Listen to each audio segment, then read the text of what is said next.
in lockdown that it was the hope of being able to go out again, being able to go to a restaurant or to see your family that kept many of us going. So it's not always just God that is the source of our hope. So when people say the phrase, it's the hope that kills you, it's not the hope that kills you, it's when the hope doesn't come through that kills us. We all had a lot of hope in Harry Kane, and if you're a football fan, I realise I might have kind of alienated half the church at this point.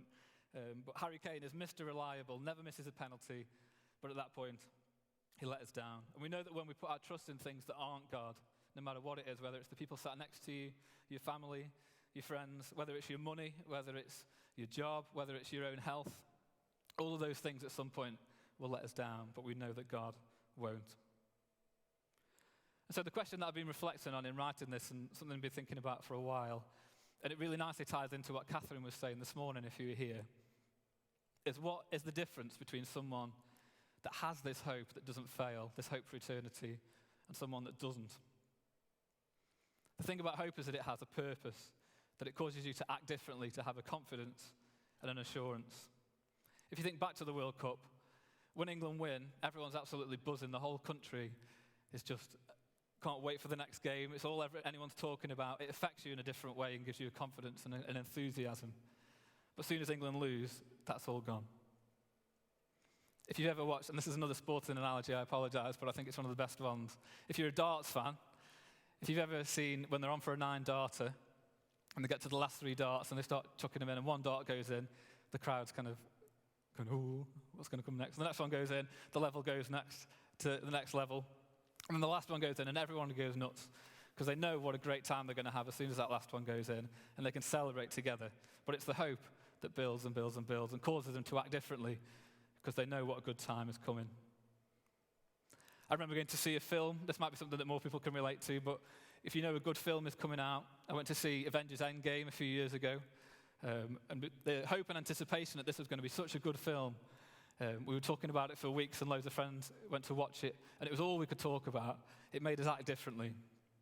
But the point is there that hope isn't just something that kind of sits in the back of your head, but if you've got that hope, it can't help but change the way that you're acting. Something that we're going to be reflecting on over the next few weeks as we approach Easter is that kind of Easter week, the Easter story, next Sunday being Palm Sunday.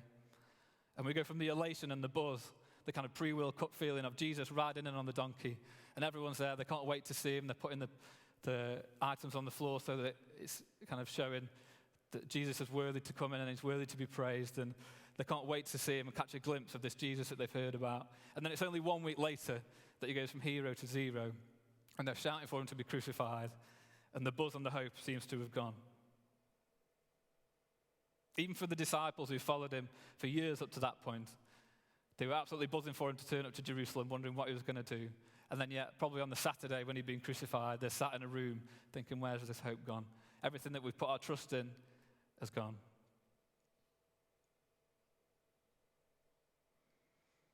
Over the last few weeks, you've been looking at finding hope in lots of really difficult things. There's been focusing on finding hope in loss, broken relationships, poor mental health, low self-worth, and tonight we're looking specifically at loneliness. The truth is that we can find hope in all of these things, and I hope that that's what you get out of these talks. And the answer is through Jesus, and that's kind of the cheesy one-word answer. I'm not just going to sit down after I've said that, but we'll explore a bit more together of how can we find Jesus and find hope and faith in that in the midst of loneliness. So I went onto Google, did a bit of research into some facts about loneliness and things like that. There's 3 different types of loneliness. Now, I didn't know this, so maybe it'd be new for you as well. There's emotional loneliness, which is the absence of a significant other with whom a close attachment or relationship exists. Social loneliness, which is the lack of a wider social network of friends. And then this is an interesting one, existential loneliness, which is described as a universal aspect of the human condition, which expresses the separateness that a person feels. It's quite remarkable that last one exists in the scientific research, the universal aspect of the human condition, which expresses the separateness a person feels. We so often kind of use that language in church, and you might have heard it before, of that God-shaped hole that everyone has within them that only God can fill. And we try and fill it with relationships, with money, with items, with anything like that, but nothing quite satisfies like we know God does. And that last one kind of speaks to me in that situation, that we can all feel empty, we can all feel lonely, like we need something else. But God is the only thing that can truly satisfy that. The statistics say that 45% of people in England sometimes or often feel lonely. That's a high percentage for old people, and it can really affect your physical and mental health. Looking around the room, I know some of you better than others, but I don't really know where you're at with loneliness, whether you feel lonely because you don't have many or any friends, because you don't have family around you anymore, because you're not in a relationship, or perhaps you were in a relationship and you're not now for some reason, because you feel like you don't really feel valued or cared about. Maybe you feel that deep sense of separateness that you can't quite put your finger on, but that just lingers within you. Or maybe you have people around you, but you feel spiritually lonely, in the sense that you don't quite fit in with the people around you, maybe at work or in your place of education, or maybe even in church, that you feel like you stand out for your faith and that you don't quite fit in, and that leaves you feeling a bit lonely. What you need to know tonight is that even in the midst of all of those things, that we can find hope through God. One of the reasons we can find hope is in our first reading. So Freya, if we can chuck that up, that'd be great. This is a test to see if she's listening. Brilliant. Thanks, Freya. Okay. So one of the reasons we can find hope in the midst of loneliness is in this. For we do not have a high priest who is unable to sympathize with our weaknesses, but we have one who in every respect has been tested as we are, yet without sin. Let us therefore approach the throne of grace with boldness, so that we may receive mercy and find grace to help in time of need. Thanks. So God is not a distant God that kind of leaves us to it. He doesn't understand anything that we're going through. It says there, we do not have a high priest who is unable to sympathize. He knows exactly what's going on. And it's not just because God knows everything, but because undoubtedly Jesus experienced loneliness himself. It says in Isaiah, he was despised and rejected by men, a man of sorrows, acquainted with grief. If you think more just about that Easter story, it's absolutely jam-packed, full of loneliness. Whether it's the crowd backing Jesus early in the week and then ditching him and calling for him to be crucified by the end. Whether it's the Last Supper, Jesus is trying to explain everything that's going on, but his disciples are just tuning out and not really understanding and not following him. Whether it's Jesus going to pray in the Garden of Gethsemane, taking himself away and saying to the disciples, you guys just stay there.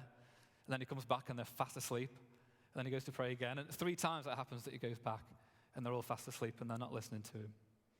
Whether it's Judas, one of the followers who've been with him for years, betraying him and sneaking off just for a bit of a payday to betray Jesus and to have him arrested. Whether it's Peter, one of his closest disciples and closest friends, full on just saying, I don't know that guy, I've never heard of him, because he doesn't want to get caught out. Or whether it's on the cross, in the very last moment where Jesus says, my God, why have you forsaken me? That's just 1 week in a 30-odd year life of Jesus, who never did anything wrong, but faced loneliness and rejection to a massive degree. It's not like when we try and relate to God in that, I was trying to think about with my grandparents or with my parents, if they ever phone me up and say, oh, Tom, can you just show me how to do this on my iPad, or show me how to do this with a new piece of technology. When it comes to my grandparents, I feel like I get a phone call every week saying, can you just show me how to do this? Can you just reset my password for the 700th time? And you share things with them, but when I'm telling my nana how to use an iPad or how to use a computer, I'm kind of thinking in the back of my mind, I'm telling you, but you have no idea what I'm on about really. You're not going to be able to understand this or remember this. It's not like that with God and loneliness. God has experienced it to a much greater degree than we could ever know. And he knows the pain and the rejection that come along with that. And what we can also take from that, the fact that Jesus experienced it, is that it's not a sin to feel lonely. It's not wrong to feel that way. If Jesus was rejected and lonely, in the same vein, we know tonight that if you're feeling that way, it's not a sin because you're doing something wrong in any way. But on the flip side, it's also not right either, because I don't think that it's God's grand plan for you to feel that way. It's not his intention. We know that in the story of creation, God looks at Adam and says, it's not right for you to be alone. We're called to care for our neighbours. And in Revelation, when we look to heaven, where everything will be set right, all the people are together and God is dwelling amongst them in community. So it's not sin to have loneliness, but it might be a byproduct of the broken world that we live in, that we do experience it. And so in that, one way that we can combat that is to make sure that it's so important to be part of a community of faith. This isn't about me peddling Swanbank just to try and raise the numbers on a Sunday and get more people in here so that we look good. I'm not just talking about Swanbank. But a journey of faith is not one to be travelled on your own. And you might have heard the quote. It's quite a famous quote by an old American evangelist which says, going to church doesn't make you a Christian any more than going to a garage makes you a car. And I think about that and I think, yeah, I agree, but it doesn't quite sit right with me, because if you're a Christian, yes, going to church isn't what makes you a Christian. But if you are a follower of Christ and you believe in him, then you'll want to go to church and you'll want to be part of a community. And if you take that analogy of a car, it's a bit like a car in a petrol station, where you can be a car without going to a petrol station, but you're going to really struggle to keep going and to get anywhere if you're not going there to fill up. We have a hope, but it's a hope for all of us collectively. It's not just an individual thing where we can withdraw and say, I'm going to do this on my own. I'm just going to kind of do my faith in an individual way. When we look at the early church in the Bible, all the believers are together, and it's something that they did together, and it says they had all things in common. We need to be encouraging one another, whether you're the lonely person or the person that's not feeling very lonely, can do the encouraging. It's not just coming to church on a Sunday, but it's being part of that community that does life together. In Hebrews 10, it says, let us consider how we may spur one another on towards love and good deeds, not giving up meeting together as some are in the habit of doing, but encouraging one another. One practical way we can do that is by getting involved in a home group. And I'd really encourage you, if you're not part of one, to do that. They're groups that meet, and a lot of churches are doing these now because they're finding it's a really great way to build that community beyond a Sunday, where we do life together, we eat together, we read the Bible together, and try and build that community. And one of the last things to say, and probably the most important point, that if we're going to have a situation where you feel alone but you're trying to find hope in that, the only way we can do that is by fixing our eyes on Jesus. And it can sound like a bit of a cheesy, general, fluffy thing to say, but if we lose sight of where we're going and we lose sight of the end goal, which is Jesus in eternity, the loneliness can become all-consuming, and we lose any kind of perspective on why we're going through what we're going through. Hebrews 12 says, let us run with perseverance the race marked out for us, fixing our eyes on Jesus, the pioneer and perfecter of our faith. It's a bit like Jesus when he walked on water. When his eyes were fixed on Jesus, everything was great and he was carrying on. As soon as his eyes left Jesus, everything else became too overwhelming and he started to sink. It's not just knowing that there'll be one day when loneliness is no more, that we'll all join together with God without pain or sadness, but knowing that the God who will be there and was there is here now, providing comfort and peace and joy throughout all of those things. Whatever you're going through, whether it be loneliness or the stuff that's been covered in weeks previous, poor physical or mental health, financial trouble, low self-esteem, anything like that, God can be in that situation. It might not make sense to you. The Bible talks about God giving a peace that is beyond all understanding. And so you might not be able to rationalize how that makes sense. I had a conversation with a guy at work in the last few days, and he was saying, yeah, but I just don't understand how in the midst of all of this and all of that, you can say that you've truly got that peace and that joy. And you can't explain it. It's not something you can put into words or try and argue, because on paper, if your whole world's falling apart, or if you're feeling really lonely and isolated, or perhaps you've suffered loss, you can't explain why you should feel a peace and a joy. But that doesn't mean that you can't. And I was reflecting on this morning. We had an amazing morning service with loads of baptisms, and there was a woman called Mercy, who some of you might know. She shared a testimony by video this morning, and she was saying that she's experienced terrible loss of her husband, but she looks back on it and says that there was a peace and a hope even in that situation. And that's something that you can't explain, but something that you can experience for yourself.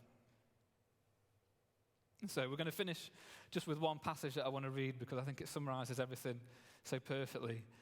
But I want you to know that God is an active God that isn't just in the Bible and then in eternity, but he's here right now, and he wants to intervene into your loneliness, and he wants to give you a hope and a peace to get you through.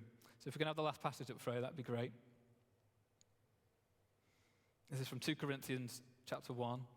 It says, blessed be the God and Father, our Lord Jesus Christ, the Father of mercies and the God of all comfort, who comforts us in all our affliction, so that we may be able to comfort those who are in any affliction with the comfort with which we ourselves receive from God. For just as the sufferings of Christ are abundant for us, so also our comfort is abundant through Christ. God's a God who's here to listen. He's here to comfort. He's here to spur you on and to give us the comfort to spur one another on. Whether you've heard that the first time tonight, whether you've got a faith or not, whether you've heard it 1,000 times, you can know and experience that peace through the Holy Spirit in the midst of whatever situation you're going through.